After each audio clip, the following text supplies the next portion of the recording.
बौद्ध भिक्षु वहां से उठकर चले गए। सोनू एक बार फिर से उनकी ये बातें सुनकर आश्चर्यचकित रह गया। उसे अब ये समझ नहीं आ रहा था कि क्या उसने जो दुख देखा है, उससे जो तकलीफें अब तक सही हैं, क्या वह असली दुख नहीं है।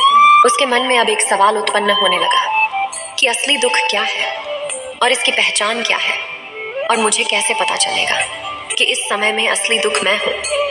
लेकिन उसने कुछ नहीं कहा।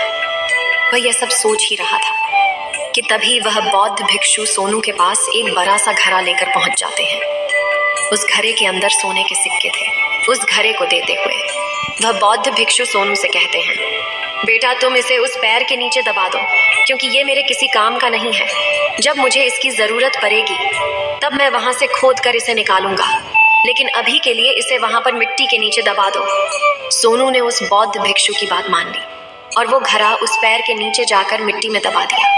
इतना करके वह गुरुवर को प्रणाम करता है और वहां से वापस अपने घर की ओर लौट जाता है।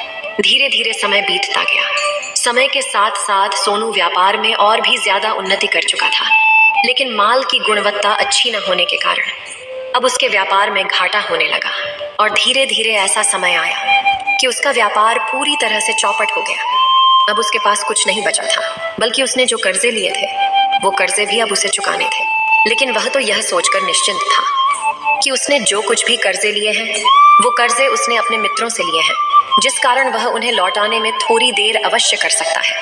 वह तो यह सोच रहा था कि उसके मित्र उसका बुरे समय पर साथ देंगे, लेकिन सबसे पहले उसके मित्र ही उसे अपना कर्ज वापस लौटाने की मांग करने लगे। तब सोनू को एहसास हुआ कि कोई भी अपना नहीं है।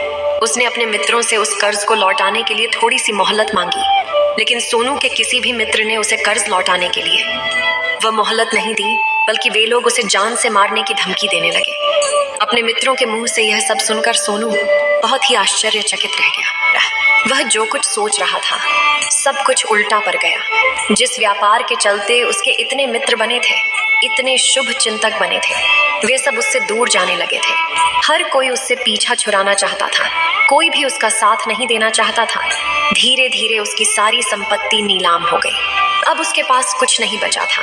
वह सड़क पर आ चुका था। उसने हार मानकर अपने माता पिता से कहा, पिताजी मेरी मदद कीजिए, मेरे ऊपर बहुत ऋण है, मुझे उसे लौटाना है, कृपा करके मुझे थोड़ा सा धन दे दीजिए। इस पर सोनू के पिता ने सोनू से कहा, बेटा मेरे पास तो ले देकर बस यही एक छोटा सा घर है।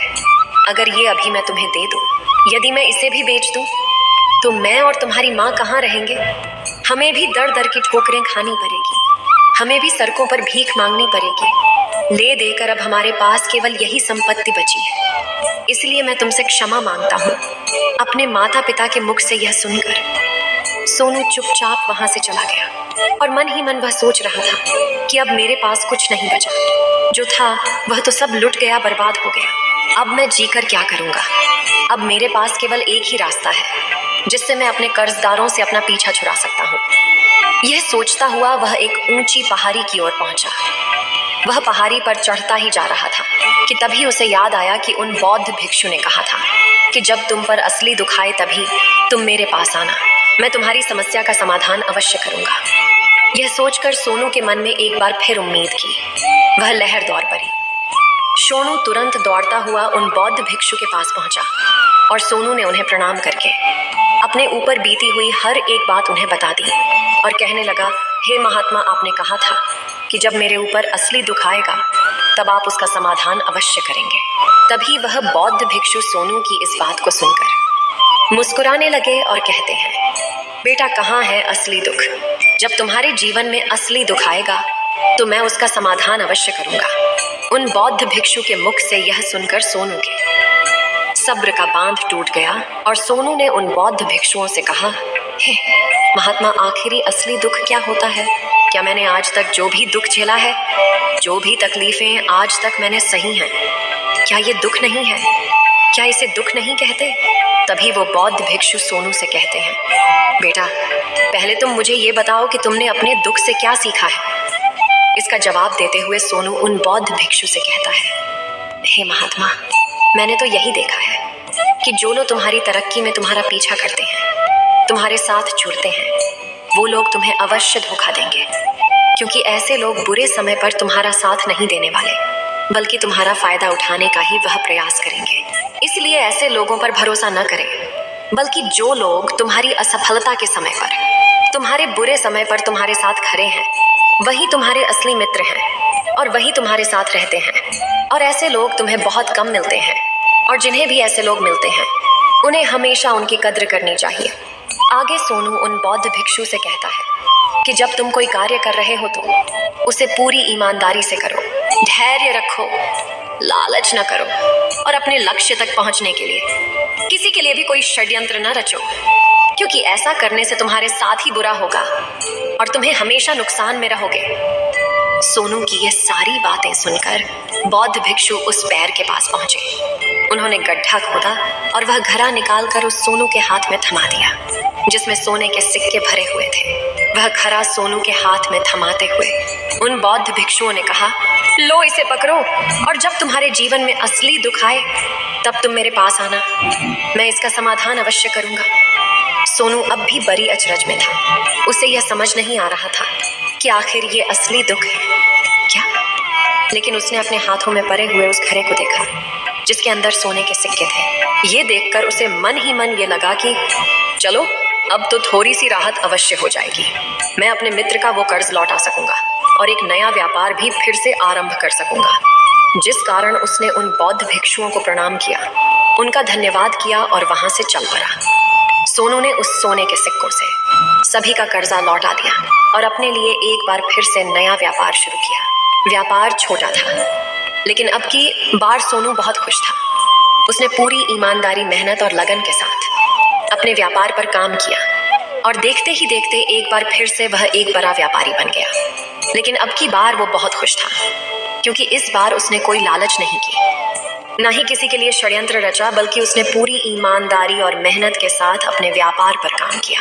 लेकिन जैसे जैसे आप धनी होते जाते हैं, जैसे जैसे आप अमीर बनते जाते हैं, आपके मन में एक डर और उत्पन्न होने लगता है, और वह अपनी दौलत को न खो देना, जिस कारण आप लोग दान करना शुरू कर देते हैं, पुण्य करना शुरू कर देते हैं, लोगों की मदद करते हैं, ताकि आपके जीवन में कभी कोई दुख ना आए। लेकिन यह जीवन सुख और दुख का संगम है, जिस कारण हर किसी को सुख और दुख से होकर गुजरना ही पड़ता है। इसी वजह से एक बार फिर से सोनू के जीवन में एक और दुख उत्पन्न हुआ। अब की बार उसके माता और पिता दोनों की मृत्यु हो गई। सोनू अपने माता पिता से बहुत प्रेम करता था, जिस कारण उसके मन को बहुत गहरा आघात पहुंचा। जब आखिरी बार वह उन्हें देख रहा था तो उसके मन में हजारों सवाल उत्पन्न होने लगे। वह अपने घर लौटा। घर लौटकर उसने देखा कि जिस संपत्ति के लिए वह हमेशा लड़ते झगड़ते रहते थे, आज उसकी देखभाल के लिए कोई नहीं था। उसके माता पिता ने जो भी मेहनत की, जो भी अपने जीवन में इकट्ठा किया, सब यही रह गया। लेकिन अब सब कुछ खत्म हो चुका था और सोनू का मन अब बहुत बेचैन हो रहा था। उसके मन में हजारों सवाल उत्पन्न हो रहे थे और वह अपने आप को बहुत अकेला महसूस कर रहा था। उसे बहुत खाली सा महसूस हो रहा था। उसने इधर उधर देखा, लेकिन उसे कुछ समझ नहीं आया। तभी उसे उन बौद्ध भिक्षु की याद आई। वे तुरंत ही भागा भागा उन बौद्ध भिक्षु के पास पहुंचा। उसे देखते ही उन बौद्ध भिक्षु ने सोनू से सवाल किया और कहा, क्या बात है बेटा, क्या कोई फिर से दुख आन पड़ा है? तभी सोनू ने कहा, नहीं गुरुदेव, अब तो सब ठीक है, लेकिन आज मेरे माता पिता की मृत्यु हो गई और मैं बहुत अकेला महसूस कर रहा हूँ। मैं बहुत दुखी महसूस कर रहा हूँ, जैसे कुछ खाली सा है, जैसे कुछ अकेलापन सा। तभी वह बौद्ध भिक्षु सोनू से कहते हैं, बेटा, इसमें दुखी होने वाली बात क्या है? यह तो जीवन है, एक दिन तो सभी को जाना है। यहाँ पर कोई भी रहने नहीं आया और ना ही कोई रहेगा। हम सब एक ना एक दिन मृत्यु को प्राप्त हो ही जाएंगे, और मृत्यु कब आएगी ये किसी को नहीं पता। हो सकता है कि तुम्हारी मृत्यु कल ही हो जाएगी, या फिर आज और अभी। यह सुनकर सोनू आश्चर्यचकित रह गया। उसने उन बौद्ध भिक्षु से कहा, हे महाराज, आप ये क्या कह रहे हैं? मैं तो अभी जवान हूँ और मुझे तो अभी अपनी पूरी उम्र जीना है। मैं तो जीना चाहता हूँ, कुछ करना चाहता हूँ, और आप कह रहे हैं कि मैं कभी भी मृत्यु को प्राप्त हो सकता हूँ। इस पर वो बौद्ध भिक्षु सोनू से कहते हैं, बंदे, इस भ्रम में मत रहना कि मृत्यु केवल बूढ़े को आती है। बूढ़ों के सामने तो उनके जवान बच्चे तक मर जाते हैं। मृत्यु कभी किसी की उम्र देखकर नहीं आती और ना ही किसी को बताकर आती है। उन बौद्ध भिक्षु के मुख से ये सारी बातें सुनकर सोनू और भी ज्यादा बेचैन हो गया और वो चुपचाप वहां से चला गया। उसके मन का वो खालीपन अब भी वैसे ही था। वह भी अपने आप को बहुत अकेला महसूस कर रहा था। उसके बाद से उसका मन अपने व्यापार में भी नहीं लगता। जब भी वह कोई कार्य करता तो उसके मन में ढेर सारे प्रश्न उठने लगते हैं। वो क्या कर रहा है, क्यों कर रहा है, और उसने इस कार्य को क्यों किया। उसके मन में अब एक और प्रश्न उत्पन्न होने लगा था। क्या हम यहाँ पर केवल इसीलिए आते हैं कि इस जीवन को भोगे और एक दिन मृत्यु को प्राप्त हो जाए? वह यह समझ नहीं पा रहा था कि जीवन का असली मतलब क्या है। उसने कई विद्वानों से पूछा, अपनी तरफ से जो मुमकिन हो सकता था खोजबीन की, लेकिन उसे कोई भी जवाब नहीं मिल पा रहा था। और जब उसे कोई जवाब नहीं मिला तो उसका दुख और भी बढ़ गया, जिस कारण उसके मन की बेचैनी और भी बढ़ चुकी थी। और उसे यह समझ नहीं आ रहा था कि वह क्या करे, कहाँ जाए, किससे पूछे। तभी उसे फिर से उन बौद्ध भिक्षु की याद आई। वे एक बार फिर से उन बौद्ध भिक्षु के पास पहुंचा और उसने अपने मन की सारी बातें उन गुरुवर को बता दी। तभी वो बौद्ध भिक्षु मुस्कुराने लगे और सोनू से कहते हैं, बेटा, आज पहली बार तुम्हारे जीवन में असली दुख उत्पन्न हुआ है। वास्तव में तो यही है जिसे हम दुख कह सकते हैं, जो दुख कहलाने लायक है कि हमें पता ही नहीं हम क्या कर रहे हैं, कहाँ जा रहे, क्यों जा रहे हैं, वो कौन है, क्या है, क्यों है, हम क्या करना चाहते हैं। तभी सोनू ने कहा, हे महात्मा, मेरे इस दुख का समाधान कीजिए, मुझे इस दुख का निवारण दीजिए। तभी वह बौद्ध भिक्षु सोनू से कहते हैं, हम सबके अंदर क्रोध, लालच, लोभ जैसी कई वासनाएं हमारे अंदर घर करके बैठ जाती हैं, जिस कारण हम अपने जीवन को टुकड़ों में जीते हैं और हमारी चेतना कभी एक नहीं हो पाती। हम कभी एक जगह सोच नहीं पाते, समझ नहीं पाते और हमारी ऊर्जा शक्ति भी पूरी तरह से छिन्न भिन्न हो जाती है। और आजकल के इस दौर में हमारे पास तो इतना भी समय नहीं कि हम एक पल निकाल करके